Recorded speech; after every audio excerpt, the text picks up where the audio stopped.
Because you're known for some of your campaigns. You're doing something sort of inspirational anyway and creative, and you're breaking the mold. So why don't you do it? Well, we're trying to be funny. Like, exactly. I think that's part of the brand is that we brand ourselves as humorous, and we're about the people that work at Fetchr. Yeah. We're not about Idris and I as co-founders. So we really make that a point. Like every Wednesday, we have people from the company doing comedy skits, and they talk about themselves, and at the end, it always turns out to be a joke, and they start laughing. So we want to connect to our consumers, and the best way to connect to people is through humor. So that's what we use as our branding. It's part of our DNA. So give us an example of what you do on these events yourself. I think we had Adnan, who's part of strategy, and he was sitting talking to the camera. He's like, part of my quantitative and analytical job here at Fetchr is to, really come up with the data that is necessary to expand the business. And then he leans in and he goes, frankly, I have no idea what I do here. And he goes, but download the app. I hear it's pretty good. So we do very slapstick comedy.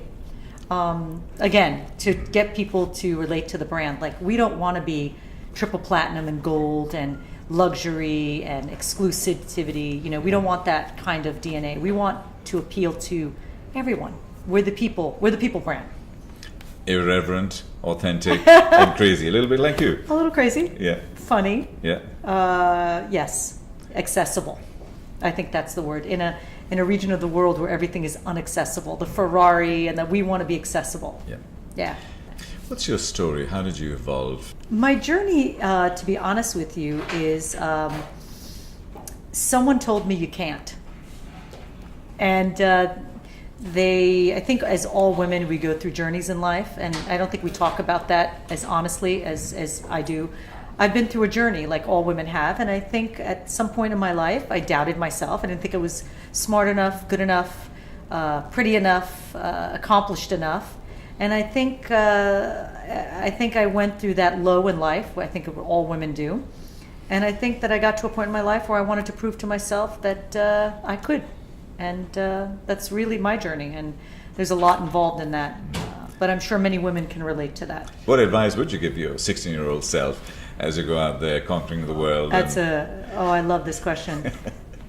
To stop focusing on what everybody thinks of you and start focusing on what you think of you. And stop obsessing about, like, if my younger self could tell my older self, God, I wasted so much energy on the guy or the man in my life, obsessing over why and focusing my life around them rather than focusing my life on myself. So I think my number one thing is to stop caring about what other people think and focus on yourself, really. Because I don't think we do enough of that as women. I think in this obsessive world of Instagram and Facebook, we're so obsessed with this ridiculous Kim Kardashian generation where, all it is about is what I look like and, what dress I'm wearing and how many likes you get on Facebook. That I think that it's this organization and women should talk more about their accomplishments. I think that we've gone backward now rather than forward, and I think it takes this group of women here together to discuss, feeling good about yourself, not by a Photoshop picture that you get likes, but on what you've accomplished in the world. Do you think that this Will platform is actually enabling women and providing them with that basis to be able to do that? I think as we celebrate more and more women who have accomplished things, I think we get the younger generation to say, hey, look, she accomplished something better than, outlining her lips properly, or wearing that dress, or the shoes or the handbag. So I think they puts the values on and the role models on. It's a heavy burden. It focuses more the attention on what you've accomplished rather than what you look like. And I think this is a great platform for that, because these are great women who are doing great things. Yeah. Talking about accomplishments, you're wearing your accomplishment. You proudly wear your orange accomplishment. I do. It's my uniform. Absolutely. It's brilliant. Steve Jobs did wear, not that I compare myself to the legend. Why but shouldn't you? He did wear a black t-shirt. Absolutely. So you don't have to think in the morning. You don't even have to think of, you have your orange lipstick and your orange t-shirt. And I'm ready. And off you go. It's a uniform. Absolutely. But on a serious note, Yeah. the accomplishment of Fetchr, just the idea and how you're getting it out there. Can you just give us a brief explanation of what Fetchr is and how you're completely changing the world? Fetchr is an app where you download the app and we send things and we fetch things. So we have the ability to not need an address. We just use your phone number to be able to find you. So you just open the app, press a button, somebody shows up at your door in a half an hour or less, picks up what you need to be delivered and delivers it. This is very dangerous. I mean, you can be snooping around everywhere trying to find people. And we pride ourselves, no address needed, just a Right. phone number. So you actually saw a gap in the market, you saw a need, Yeah. and you were able to fill that because Absolutely. these this country, and a lot of the emerging countries don't have good addressing systems. Yes. So is that the market you're addressing? 100%. We're addressing the unaddressed. We're solving the problem of no addresses, and that's what we do. We're eliminating the need for hi ma'am sir, where do you live ma'am sir, and when your phone rings and you're in the middle of a meeting and Yeah. you know that the guy is coming to deliver and there's a language barrier and you have to communicate where you live. It's just annoying every single time. So we eliminate that. You press a button, we know exactly where you are, and we deliver it right to you. Yeah. You're a hardcore entrepreneur, and a really sort of amazing role model for a lot of these women. What advice do you give them in terms of entrepreneurship? I think what I would, the advice that I would give Yeah. entrepreneurial women who are Yeah. is to be relentless, because I think relentlessness is the key to success. I think, again, not take the word no for an answer, and not. I mean, if you're an entrepreneur and you have fear of rejection, then step off. You got no business being an entrepreneur, because every single day of your life, everyone's going to tell you that you suck. Your idea sucks, your business sucks, everyone's doing it better than you, you don't know what you're doing. I mean, being rejected and people being negative on your idea is something you're going to hear every single day. And if it's something that really affects you as a human being, and you're the kind of person that has that thin skin, then you have no business being an entrepreneur. So I think relentlessness is my advice to women.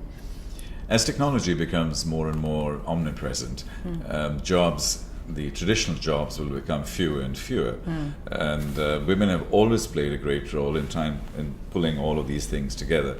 So entrepreneurship and creation of these types of opportunities becomes even more central to the future, where women play a great role. What advice do you give to women as they come out of jobs and get into entrepreneurship? Because I just see there's this glut of jobs where people are just stuck. I tell women, do what you love. It's Khalil Gibran, my favorite on earth, my favorite poet, philosopher, prophet, all of the above. But do what you love and the money will follow. I really believe in that. I think that life is too short to be stuck in a job that you have no passion for. So dare to change your life. It's so easy to let 5, 10, 20 years pass and you're stuck in the same spot. I mean, take a chance. I think, the worst decision is not making a decision. Make a decision and go for it. How do you create so much value in such a short period of time, and how do you inspire people from that? And what's the message to them? I think Dubai is an ecosystem where we all know each other. So that has helped us tremendously, right? Word of mouth here is very powerful, where I think in other countries in the world it's not as strong. There's an ecosystem here where we all know each other. So that has helped. I mean, to be honest, it's helped us tremendously. I don't think there's any secret sauce involved in this. I think it's just pounding the pavement. I think it's getting up every single morning with determination to make the best of that day. It's just relentlessness and a little luck.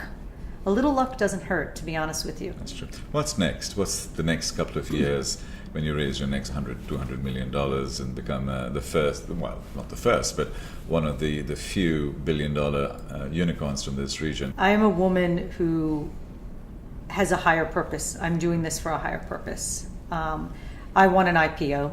I've already had a company that had a merger and acquisition, so I'm not looking for an M&A deal. My dream is to IPO. But I'm not married and I don't have children. And I think my dream in life, and I think maybe that's a little bit of Silicon Valley in me, is to give back. And I don't talk much about it because it's my personal journey. But if you live your life and you don't do something to make a difference while you lived on this earth, then your life has no meaning to me. And it has to be more than just, I'm a mom and I had children. I mean, there's got to be more. You have to do something randomly to change somebody else's life. And for me, I've pledged to leave all the money that I've left behind for refugees. That's what drives me every single day. Is that how you're making a difference? I am. Is that your purpose when you wake up in the morning? 100%. I'm the daughter of a Palestinian refugee. And I see what goes on in Palestine with the children and even in Syria. And for me, if I can make a difference, then I know that my life had value. And that's what inspires me every single day. I want to know that I lived. And that when they bury me 6 feet under, that my life made a difference for someone. And that's what inspires me every day. Really, I say that with a lot of emotion, but that's what drives me every day.